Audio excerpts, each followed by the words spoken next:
मुअज़्ज़ज़ नाज़रीन, जैसे कि मैंने आप हज़रात को इससे पहले बताया आज़ादी हिंद के सिलसिले में और 15 अगस्त के सिलसिले में कि हमारे अकाबिरीन की क़ुरबानी इस मुल्क के लिए क्या क्या है।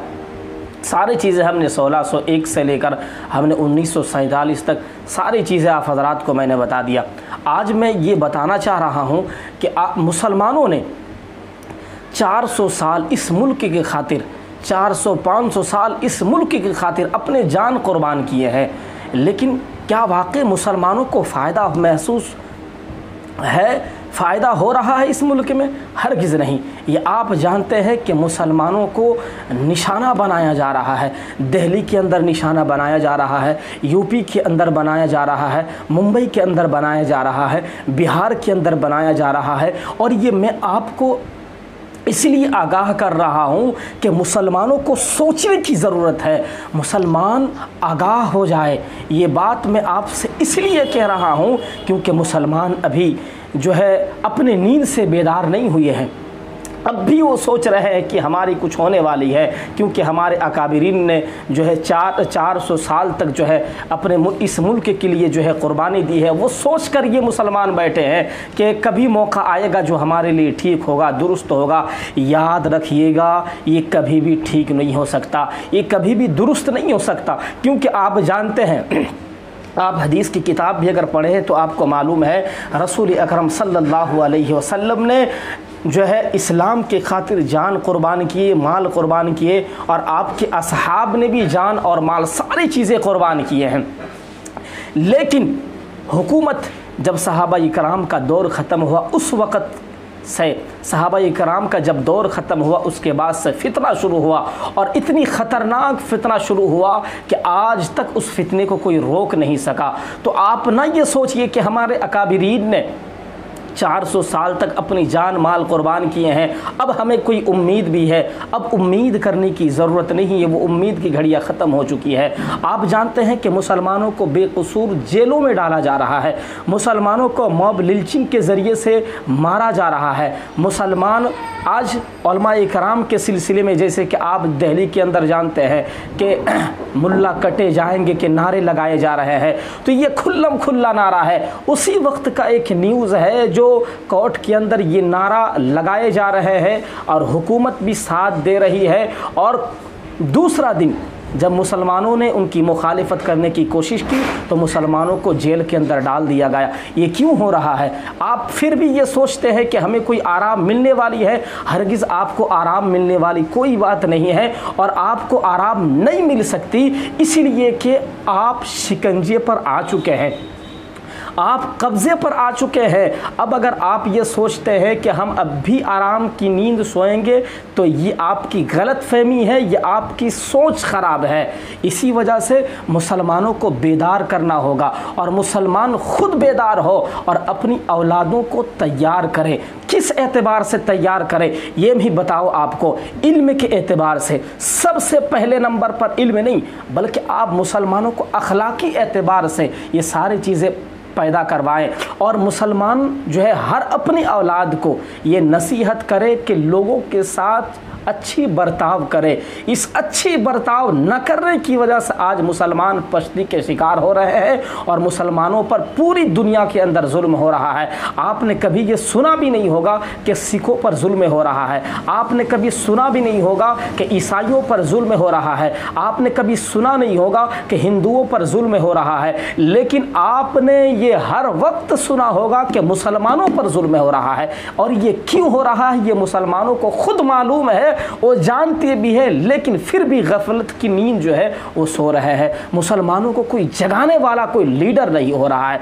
आज अगर मुसलमानों का कोई नेता किसी और नेता के साथ अगर शामिल होने की कोशिश कर रहा है या खुद की एक पार्टी बनाने की कोशिश कर रहा है तो कह रहा देखो ये दूसरी हुकूमत की मुखालिफत कर रहा है, मुसलमानों की मुखालिफत कर रहा है। भाई जब वो अपनी पार्टी खुद बनाने के लिए तैयार है और मुसलमानों के जो है पास कोई मजबूत किला नहीं है, जब वो अपने खुद एक बनाना चाहता है तो फिर उसे रोकने की ज़रूरत भी नहीं है। क्यों रोकते हो उसे? वो बनाए, तभी तो मुसलमानों के दरमियान एक मजबूत किला होगा और मुसलमानों के यहाँ एक मजबूत जो है पहाड़ होगा, फिर मुकाबले करने के लिए वो इंशाअल्लाह तैयार होंगे। ये मुसलमानों को समझना होगा कि हमें जिस कुएं के अंदर ढकेला जा रहा है, मुसलमान ये अपने गुमान के अंदर सोच भी नहीं सकते कि हमारे साथ क्या हो रहा है। ये आप लोगों को मालूम नहीं, जो लोग तारीख़ को पढ़ते हैं और तारीख को खंगालते हैं, और मुसलमान जब पस्ती के शिकार होते हैं, मालूम है कि क्या हालत होती है मुसलमानों की। तो आज मुसलमानों को नंगा नाच नचाया जा रहा है और ये मुसलमान अपनी ज़िंदगी को उस वक़्त सुधार पाएंगे जब खुद वो बदलेंगे। तो इसी वजह से मुसलमानों की अखलाक, मुसलमानों की आदत को जो है सही करना होगा। दूसरे नंबर पर इल्मी एतबार से आपको पूरी दुनिया के अंदर रिकॉर्ड तोड़ना होगा, पूरी दुनिया के अंदर रिकॉर्ड तोड़ना होगा। वैसे अल्हम्दुलिल्लाह मुसलमान पढ़ने में भी आगे हैं और हर काम में आगे है अल्हम्दुलिल्लाह, लेकिन फिर भी लोगों का जो नज़रिया बन चुका है कि मुसलमान अभी पढ़ते नहीं है। ये मैं इस बात पर दलील नहीं पेश करूँगा कि मुसलमान पढ़ते नहीं है, पढ़ते हैं, इस बात पर मैं दलील पेश करना चाहता हूँ। तो ये सारी चीज़ें हैं जो मैं आपको बताना चाहता हूँ, लेकिन वक्त नहीं है। हो सकता है आइंदा हमारे साथ ही कुछ हो जाए, हमारे साथ कोई मामला हो जाए। कौन आपको जेल से बाहर निकालेगा?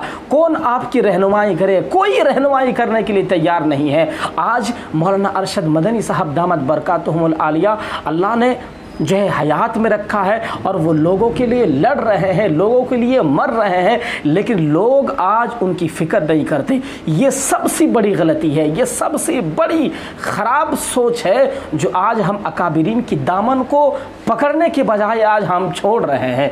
तो आवाम भी और उलमा भी, ख़ास और आम, ये दोनों मेरी बात को गौर से सुने।